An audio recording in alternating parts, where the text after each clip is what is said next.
In this video, I'm going to show you how you can remove friends on Discord Mobile. For more tutorials, make sure you subscribe, and let's get right into it. So if you are wanting to remove friends from your account on Discord Mobile, I'm going to show you how you can do that in today's video. So first of all, what you will need to do is head over to your Discord app. Once you head over to Discord, you'll be on this page here. And from here, what you need to do is head over to the Friends tab, which is the little avatar with the arm in the air on the bottom bar.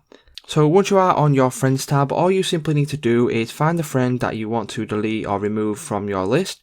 So I will click on this here, and then what that will do is it will bring this up. And if you want to remove this person, all I need to do is simply click on the three dots. Once you click on the three dots, as you can see, there is an option there for remove friend.